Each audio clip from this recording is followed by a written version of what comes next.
Hey now, ladies and gentlemen. Hello, hello, hello, hello, hello, hello.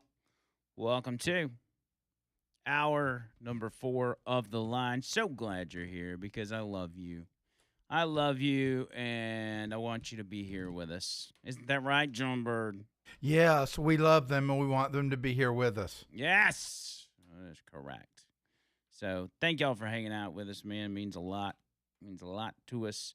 By the way, I've been meaning to say this for a few episodes, but if you or somebody you know, business wise, business owners, would like to partner with us on this show, give us a shout, man.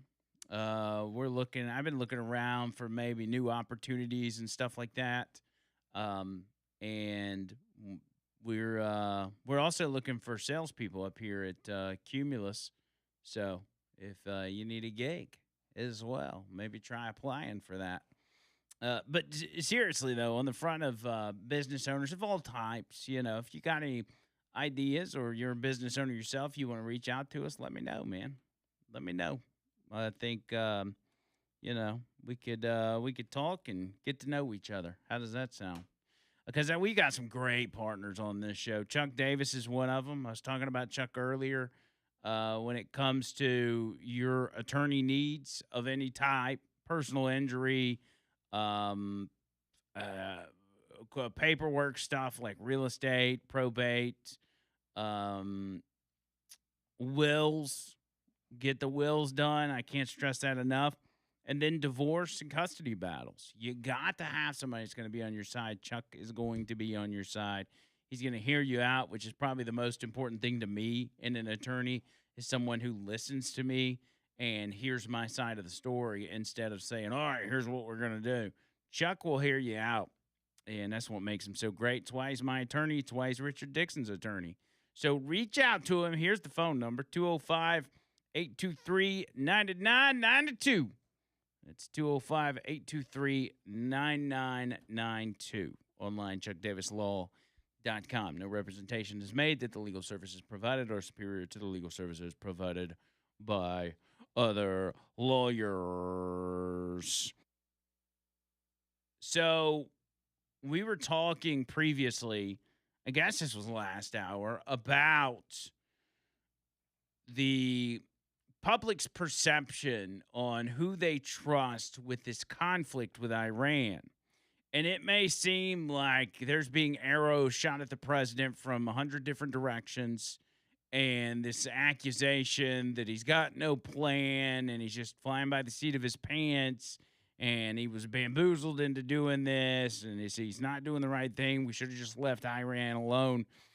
While it seems like a lot of people feel that way, overall, when they run the numbers from multiple places, polling data says the opposite. And you can invest whatever you want in polling data. Like, you may believe it, you may not believe it. There are certain things that when it comes to polls, when you see a consistency across many different organizations, you can say to yourself, you know what, there may be some credence to this because there is a similarity in these polls that are coming from different organizations. And if it's all seemingly consistent, maybe there is something to it. That's much different than looking at a New York Times poll or an MS Now poll and saying, oh, Republicans have an unfavorability rating of 900% or whatever. In this case, when it comes to Iran, the people's perception across the country as to whether or not Trump is doing the right thing or would do better, is doing a better job than the Democrats would. Like, who do you trust to deal with this Iran situation? Do you trust Trump more, or would you rather the Democrats have control of this and be dealing with Iran? It was interesting to see what the outcome of that was. Here is CNN's Harry Eaton, who is their main poll guy, explaining the numbers that he just received. Who do the voters say they trust on Iran? Johnny B is not the only one who's surprised. You would be looking at all the news coverage, you'd be looking at all the polling of President Trump, and you would think that Democrats would be able to take advantage and be dominating Republicans when it comes to who is trusted to handle the Iran war. That, simply put, is not the case at all. I mean, these numbers are quite surprising. Trust Dems or Republicans on Iran. According to CNBC earlier this month, you'd think, okay, that's one poll. The Republicans trusted by 2 points. But then CBS News comes out yesterday, and what do you see? You see the exact same thing. Trump and the Republicans take the cake. They are trusted by 2 points on Iran. Now, one poll is one thing, but you put the two of them together, and you can see that the American people, simply put, are not buying what Democrats are selling on Iran. They still trust Republicans more, even if you look at President Trump's approval ratings on the subject, and they're -2, but yet Republicans and Trump still more trusted than Democrats are in Iran. Has there been any change over time? No, and this is even more surprising, right? You might think, okay, as the war has gone on and on and on, you might think, hey, the Democrats would be gaining ground in terms of trust that the American people would give them on Iran. If anything, it's the opposite. It's the opposite. Trust Democrats or Republicans more in Iran. In April, according to a Washington Post Ipsos poll, the Democrats were more trusted by 2 points. Again, close margin, no clear leader. But look where the shift has been. If anything, the shift has been in the Republican direction. Now the Republicans and Donald Trump are trusted more by 2 points on Iran. So, again, over the course of the war, if anything, the Republicans have been the ones that have been gaining ground, which I think just goes so opposed to all of the news coverage that we have seen so far and all of, the media. You would think, hey, but no, the American people are actually trusting the Republicans and Trump, if anything, more now than they were, so let's say, halfway through the war. And that's what's interesting, because the media coverage has been anything but flattering for Trump in this entire situation. I mean, they have gone into overdrive, the reporters, the news outlets, in trying to convince the American public that Donald Trump ain't got a clue as to what he's doing. Yet, he's still a couple of points ahead overall, Democrats and Republicans, on trustworthiness to handle this appropriately. I think that's pretty big. I mean, it says a lot, because all we hear from people on both sides, but in particular, a lot of people on the right, have this doom and gloom viewpoint that Republicans don't stand a chance because we're dealing with Iran. They don't stand a chance in November. And that's, for one, discounting things like this, but also discounting the idea of the redistricting that has happened in multiple states, the shift that has happened. Also, the fact that the DNC is dead broke. I mean, while Republicans are sitting on $200 million, the Democrats are $200 million in debt, or whatever the number is. And I dare say the Democrats are in a far worse position right now in the lead up to a midterm than I've ever seen them. Even on a Democrat year, on a year where you've got a Democrat president and a Democrat Congress. Like, they're in a bad spot, but that doesn't matter. What matters is that the reporters are doing their duty of holding the Trump administration accountable. I was listening to one MS Now reporter who says that Trump just doesn't understand that journalism is a form of patriotism. That's right. And these journalists that are reporting on Trump are doing their patriotic duty. The president of the United States, Donald Trump, fails to see the different forms that patriotism comes in. And I think Friday night, in so many ways, at the White House Correspondents' Dinner, and it's more than an hour in which he served up a platter of evidence to back that up, that he doesn't understand the role of journalists, that journalism in its form in the United States is a form of patriotism. It's a group of people that are trying to hold power accountable and try to find out information, what's happening behind the scenes of government. Then you're talking about resistance and dissent, whether it be from the opposition party or from members of your own party. That is a form of patriotism. It is challenging the authority that exists, the current levers of power, whether it be in Washington or at the state or at a local level. But instead, the president tries to quash that form of patriotism. Patriotism. See, this is a prime example of the narcissism that comes along with modern day journalists, too. They're like, we're just doing our duty. And then he goes on to almost give Democrats advice on how to combat Trump and the Republicans because he's obviously in the pocket of the Democrats. But it's patriotic duty to hold the sitting administration accountable. Oh, is it? Well, then why did you sit on your hands throughout the entire Biden administration?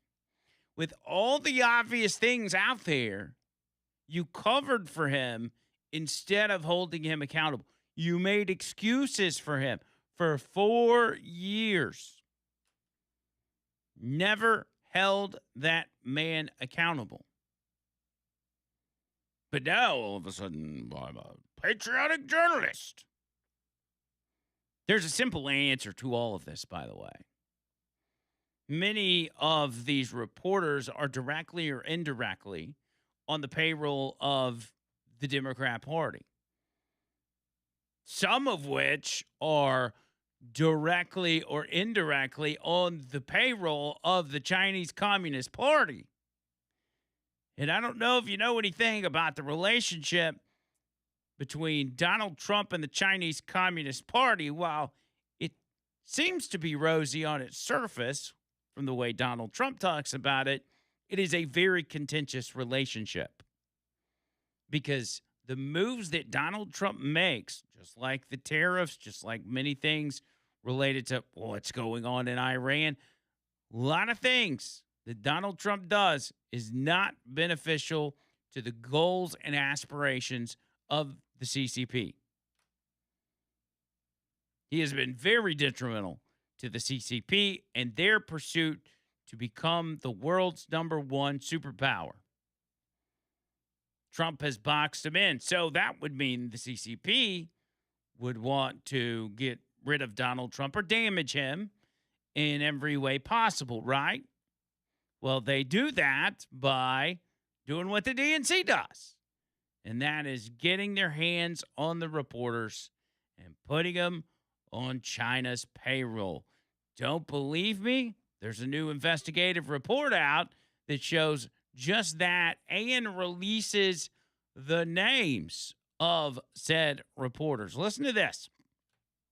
Foreign agent filings reveal that operatives working for a Chinese Communist Party-linked influence organization planned free trips for American journalists based on the potential for favorable coverage and sought to effectively disseminate positive messages about Beijing. But the filings did not plainly identify the reporters who received the access, but by cross-referencing the filings with archived newsletters, annual reports, and contemporaneous accounts, the investigation uncovered the names of prominent American journalists who participated in China trips organized or funded by the China United States Exchange Foundation, the CUSEF. The roster includes current and former journalists from the New York Times, CNN, MSNBC, The Washington Post, NPR, The Associated Press, Vox, The Atlantic, The Los Angeles Times, The Chicago Tribune, and other major American news organizations. In several cases, the trips were followed by columns and reports defending Chinese government policies, attacking President Trump's confrontation with Beijing, or presenting the decline of American manufacturing as unavoidable. All CCP talking points.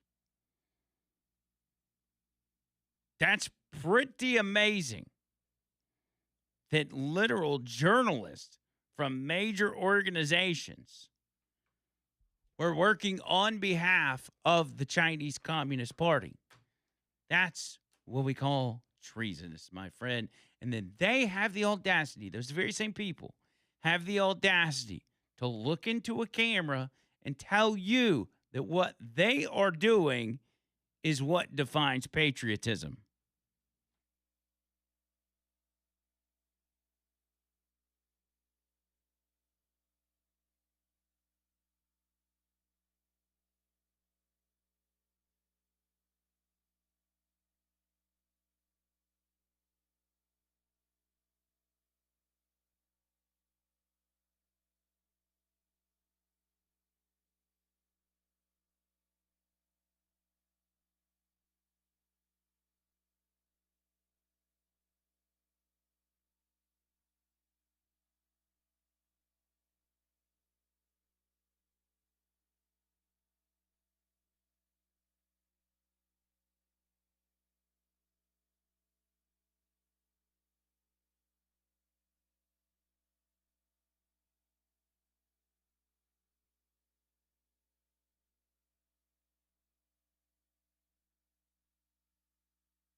All right, we've got Trump now speaking at the Lindsey Graham Memorial there at the National Cathedral in Washington D.C.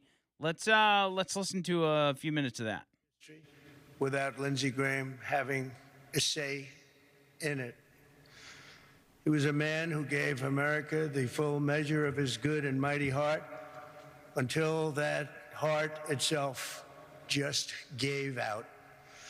But even though Lindsey's life was cut short while he was still so full of vim and vigor, there can be no doubt that he lived absolutely to the fullest.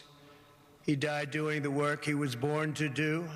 He was truly a great politician, serving the country he loved to serve so deeply. He went out at the peak of his career and the top of his game as a legend that every one of us, many of us here today, are blessed to know him, and a friend that none of us will ever forget. There was truly nobody like Lindsey Graham. It was his hometown of Central South Carolina that Lindsey first learned the art of politics. His parents ran a bar and pool hall on Main Street with a room in the back where the family spent and had to do. As Lindsey said, his father taught him the key to being a successful bar owner is that you have to be funny enough that people will keep coming back, and that you have to be tough enough that you can stay in business and thrive. A very difficult combination. For his entire storied career, that's exactly who Lindsey Graham was. He was the first person to make you laugh, and one of the last people that you've really ever wanted to fight. These were the traits that made him into one of the great figures in Senate history. Few like him. As a boy, Lindsey also learned his first lessons in diplomacy when the wife of one regular patron called the bar asking for her husband. She demanded to know, where is he? The man instructed Lindsey, tell her I'm not here. And young Lindsey nodded and said into the phone to the wife, he said to tell you that he's not here. That was Lindsey. When Lindsey was just 20 years old, he lost his mom to cancer. 15 months later, he lost his dad. Their deaths left his 13-year-old sister, Darlene, an orphan. But in God's mercy, she had her wonderful brother to take care of her. On top of it all, Lindsey became her guardian while still in college and helped raise her. He later said that for all his achievements, and he had many, his single proudest accomplishment in life was how well Darlene turned out. He had total respect and love for Darlene. Nothing could be more fitting than that woman who was Lindsey's proudest legacy now continues his legacy of service in the U.S. Senate, a place that he cherished. And I have no doubt that he's looking down today, beaming with pride at his sister, Senator Darlene Graham. Thank you, Senator. Lindsey first stormed into Washington with the Republican Revolution of 1994, becoming the first Republican to win his House district in 120 years. That was Lindsey. In 2002, he ran for the Senate in what should have been a loss, and he swept to an easy victory. Lindsey quickly became a master at maneuvering in one of the world's great legislative bodies. He secured record funding for our military as a budget committee chairman. He delivered the largest investment in border security in history, and last year he shepherded the passage of the largest tax cuts in American history, the great, big, beautiful bill. Had a lot of Lindsey goodies in there, too, I can tell you. And, of course, he was also a great champion of the United States Supreme Court. His impassioned defense of a wonderful person, a great gentleman, Justice Kavanaugh. All right, we'll go ahead and a disgraceful hop attack. in here as Trump will continue on with his speech honoring the late, great Lindsey Graham as his sister Darlene takes his spot there in the U.S. Senate. We do have a wheel of segments coming up next, John Berg. Let's do it. Let's get to it.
All right, so let me tell you about Pro Lift Garage Doors. My buddy Mike Miller and Pro Lift. Y'all know about this already. I've told you. You got garage door issues of any kind. These are your garage door guys. Big doors, little doors, regular 2-car garage doors, big roll-up doors, bay doors, any kind of doors, man. Any kind of garage-type doors you got. You need work done on them. You need them replaced. You want them insulated to keep it a little cooler in the summer, a little warmer in the winter. You need to replace those openers. They got these new openers, man. They're like almost silent. They don't shake the whole house when you open and shut them. Just a lot of options. There's a lot of options. I don't think people realize how many different options you have out there when it comes to garage doors. So reach out to Mike. He'll get you, when you tell him you're part of the 99.5 family, he'll get you a free estimate and all that kind of stuff and let you know what your options are. And then you can make a educated decision from there. Here's the phone number, 205-346-8465. 205-346-8465. Online, proliftdoors.com. Proliftdoors.com. Man, I was really excited to get into this Anthony Fauci stuff. So he's going to be on Capitol Hill tomorrow. But yesterday, we got our hands on his personal diary. And the stuff that's in this diary is absolutely insane and really gives you some insight on who Fauci actually was. I'll try to tackle some of that at the beginning of the show tomorrow. I know a day late, dollar short, but being backed up and not being here yesterday has got me in a hole, if you will. That's what they call it, down in a hole. That's what Alice in Chains called it. Down in a hole. All right, without further ado, ladies and gentlemen, it is time for the Wheel of Segment.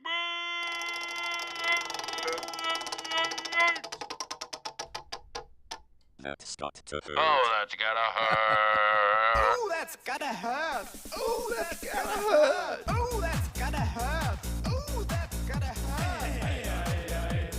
Hey,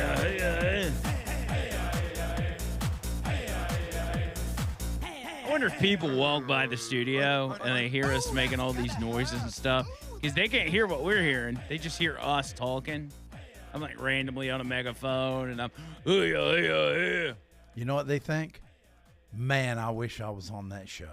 Yeah. That's what they're thinking. They're thinking, man, these guys are having a good old time. Oh, yeah. A good old time, aren't they? All right, Wheel of Segments. Oh, that's gotta hurt. Let's go. Up first. Woman says laughing at movie scene led to man hitting her with a pizza pan inside a luxury cinema in Coconut Grove. A pizza pan? Was he making the pizza in the theater? Yeah, because I'm thinking like cast iron skillet pizza pan. Yeah. Or are we talking about like a baking sheet? Because there's a big difference in those two. Yeah, but either one's going to hurt. Coconut Grove, Florida. A night at the movies in Coconut Grove turned into an attack on a woman when a theater patron became violent after he appeared to be set off by her laughter. Now, we can say that there's nothing worse than people being disruptive during a movie in a theater. You've all experienced it. People just, especially those that are on their phones and everything, it's like, at least turn the screen brightness down if you're going to be on your phone. But some people just don't have no idea on how to be, how to have decorum, societal decorum. If it was a comedy, wouldn't she be laughing? But in her case, if she was just laughing at part of the movie, that's perfectly acceptable. The 24-year-old woman who wanted to remain anonymous spoke with 7 News on Tuesday. She said Sunday night's incident landed her in the hospital with a fractured finger, bruised cheek, and an eye injury. She said, quote, "Yeah, he got angry." Cell phone video captured what unfolded inside the auditorium at the Cinepolis Luxury Cinemas, Coconut Grove, after a group of friends all laughed at a scene in the movie. Quote, "Something happened in the movie, and we were laughing, like, ha, ha, ha." And he say, quote, "Shut the bleep up, bleep And I said, quote, "You can say be quiet, not shut the bleep up, bleep." That's according to the woman. Did she talk that way? Or is I don't know. The victim said the man sitting in front did not like their laughter and started heading their way. Quote, and he walked to me saying, "I want to throw away all of your food." And I said, quote, "Do it." And he did it, but I never thought he was going to get the tray and hit me in my face and break my finger. The video then shows the man slapping the woman in the face with the pizza pan and then throwing pizza slices on a plate up in the air. The victim is seen covering her face as her friends wondered what upset the man. "What happened?" said a person in the video. After this, the woman said the man casually returned to his row to continue to see the movie. Quote, "He hit me and then he went to his seat and sat like nothing. Then he said, 'Cheers.'" well, he had to be drunk. Her friend snapped a picture of him lifting his plastic cup before they called for security and police. So he lifted his cup and said cheers after he hit the lady in the face. He was drunk. As a guard took the man out of the theater, the group followed them, hoping the guard would hold him until the police arrived. But the victim said the man was let go prior to police's arrival. Quote, "I was crying and my friends were mad because they let him go. By the time officers got there, the man was long gone." Quote, "If we don't have the video, they believe him, not me," said the woman. She said she's thankful her friend thought to record a video of the attack, which has now been turned over to police. According to the Miami Police Department's assault unit, the case is now under investigation. Blah, blah, blah, blah, blah. Yada, yada, yada. That girl cannot speak. No, there wasn't. Or the reporter cannot write. Yeah, it's probably one of those two. Maybe a mix of both. Sean Hannity now speaking there at Lindsey Graham's funeral. That's a little star-studded who's who up there at the podium. All right, so there's that. That's kind of sad, but that's also got to hurt. Ruined her movie? Next up, headline, McDonald's customer sues over burns from extremely hot fries. Oh, brother. We've seen this one before. A New York City woman is suing McDonald's after allegedly sustaining serious and severe personal injuries and burns to her mouth and tongue as a result of being served extremely hot fries, according to the civil complaint. In it, Catherine Luongo blames the March 5th incident, which occurred at a McDonald's restaurant across the street from Manhattan's Bryant Park, on the employees who, quote, failed to provide her with a safe order of fries. What, you want them cold? Her purported physical trauma was, quote, due solely to the carelessness, recklessness, and negligence of the unnamed workers who prepared the fries in question, which the complaint describes as, quote, overheated and not safe for human consumption. Oh, my gosh. Luongo should never have been permitted and allowed to be served and consume extremely hot and overheated fries, according to the complaint. It contends that Luongo was not given ample warning of the dangers to be encountered when tucking into the fries, and that the aforesaid occurrence was due solely by reason of negligence of the defendants and through no fault or lack of care on Luongo's part. On top of Luongo's alleged mouth and tongue injuries, she also endured, quote, a severe shock to the nervous system, suffered great physical pain and mental anguish, and was confined to bed and home and caused to abstain from usual duties and activities. What is your usual activities? You work at the glory hole or what? Andrew. It says Luongo was forced to seek medical aid and attention, which she had to pay for herself, and claims her fry-related health issues may be permanent and lasting. The complaint does not provide further details of Luongo's alleged injuries. McDonald's did not respond to a request for comment. So, best of luck, Luongo. Now, wait a minute. Wouldn't you know if you grabbed onto a couple of fries that they were hot? Yeah, you just eating them straight out of the box. You not touch them first. I mean, isn't that what you want? Hot, fresh fries? I would. What an In 2013, the chain was hauled into court by a Massachusetts mom who sued after a 3-year-old daughter suffered first and second-degree burns on her thighs from an order of unreasonably and dangerous hot fries. What? As a direct proximate cause of the unreasonably and dangerously hot French fries, MC is now disfigured and scarred. Talking about the little girl. MC is undergoing surgery due to the disfigurement and scarring. The same year, a Florida woman was awarded $800,000 after her 4-year-old daughter received second-degree burns from a dangerously hot chicken McNugget that fell from its packaging and became wedged between the child's leg and her seatbelt. Philana Holmes used her iPhone to record the girl's screams, which were played in court. Oh, okay. So your child was being burnt, and you pulled your phone out and recorded it? Yeah, didn't check on her. How about checking on, yet another thing.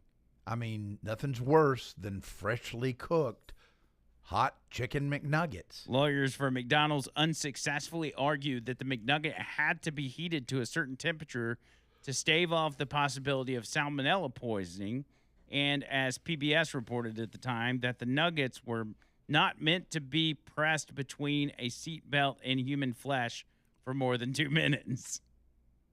In a similar suit, this one filed in 2009, involved an order of dangerously hot Dunkin' Donuts hash browns and a Boston area toddler who they said received serious and permanent burn injuries when the hot potatoes fell from his mouth onto his neck. Before Robin McLeod gave her son the hash brown, she checked it and found it lukewarm, the family's complaint said. However, the hash brown had been heated unevenly, according to the filing, which claimed the inside of the item was so hot it was unsafe for public consumption. You take the hash brown, you put it in oil, it cooks, you bring it out. There's not, How about quit feeding your toddler fast food? It's not healthy for them. Yeah, or ask, do you have any old fries in the corner over there? Yeah. If you would, please let me have them. Yeah, make sure my fries are cold. Idiots. Yeah. I'm going to go get fries and chicken McNuggets when I'm done here. That's the way I'm going to fight back. Last but not least, ER nurse impales himself on trekking pole in freak hiking accident and miraculously climbs 10 miles for help while impaled. That's heroic. Stupid, but heroic. A nurse impaled himself on a trekking pole in a freak hiking accident and miraculously climbed 10 miles down Montana's tallest mountain for help, with the rod sticking out of either end of his torso the whole time. Oh, man. David Cifaldi, a 32-year-old emergency room nurse, was 11,800 feet into climbing Granite Peak with his 2 friends last Monday when he suddenly slipped and landed on the pole. This is his hiking pole, dude. I just slipped on some rocks, he said. It was kind of a freak thing. After getting up, Cifaldi noticed one of his trekking poles had cleanly pierced through his side. He said, I think my nurse brain clicked on. As soon as I was able to self-assess and establish that this was not life-threatening right now, I was pretty convinced I was going to get off that mountain under my own power. Cifaldi and his pals decided to leave the pole lodged in his body and hike more than 10 miles over rugged terrain, descending over the peak's boulders and snowfields to reach the trailhead to get help. Jeez. Man. There's a picture of it. Oh, my gosh. You got to show it. One friend used satellite communicator to contact. I can't even go on with this story, dude. Okay, well, you got to show the picture. It's bad. Okay. All right, here we go. Here we go. Come on, dude. Don't be a chicken. YouTube, good luck. Oh, God. Okay. All right. Oh. Oh, dang. Oh. I can see it both ways. Oh, man. Okay. Props to him for surviving that, though. Man, he got really lucky. God, for dude, some reason, I was thinking it went straight through one side out the other, so we're sticking out like this. Yeah, no. Oh, yeah. And that's what we call, ooh, that's gotta hurt. Sorry, YouTube. Oh, that's gotta hurt. Oh, that's gotta hurt. Mandu.com. Mandu.com. Y'all get with Mandu. Get your free session. I got a Mandu session tomorrow. If y'all have not tried the free session out, I'm telling you right now, you are missing out big time because you don't know what you don't know. That's the thing. You might think you know, but you don't know. A free session doesn't cost you anything. There's no obligation. There's no strings attached. You're just going in there. You get your free session in with your personal trainer. Then you know what Mandu is all about. 15 minutes. And if you decide to sign up for this and go long term or even short term, you are going to see results faster than you've ever seen results with anything else you've ever done. And it fits conveniently in your schedule. You don't have to take big blocks of time out to keep yourself healthy. So get with it. Mandu.com is the website. 3 locations, Huntsville, Tuscaloosa, and right here in Homewood. You can go to any of them you want to, whatever's convenient for you. Just sign up. Mandu.com. MANDUU.com.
Couple things here. First, Noto Roofing, NOTOroofing.com. NOTOroofing.com. Free inspection, free roof tune-up. Doesn't cost you anything, no obligation, no strings attached. You just got to go get it. Like, grab the bull by the horns. Go get it. Your roof's very important, as you know. It's literally what hides you from the elements, and it takes damage over time. We've had several storms over the past few days that can have easily caused damage that you didn't have there before. And the longer you wait, the worse it's going to get. So get Noto out there. Make sure you tell them you're with me. You're part of the OTL crew, and they'll take care of you. 205-848-2299. That's 848-2299. And online, NOTOroofing.com. NOTOroofing.com. And then there's Ernest Financial. My buddy David Ernest. RetireWithErnest.com is the website. If you got over $50K in your retirement and you would like to have a plan set out for retirement and be put in a position where your money's going to grow, that it's going to be higher than you ever would have expected, which is going to make life a lot more comfortable, this is a call you need to make. It doesn't cost you anything. They don't get fees from you. They get them elsewhere. So you don't have to worry about all that. You just got to worry about making the call. Talking to David. He's a good guy. He's been doing this over 45 years. He knows exactly what he's doing. So get with it. Get with the program. Make sure you can retire. And hey, when you kick the bucket, you probably gonna have money left over. You can give to the kids and the grandkids. Make sure you go to Chuck Davis and get a will done so the bad kids don't get money, but the good kids do. RetireWithErnest.com. 833-596-7233. 833-596-7233. We're out of here. Back tomorrow with a brand new episode. Thank you, John Bird, a podcast tonight. And until next time, see you, Cook.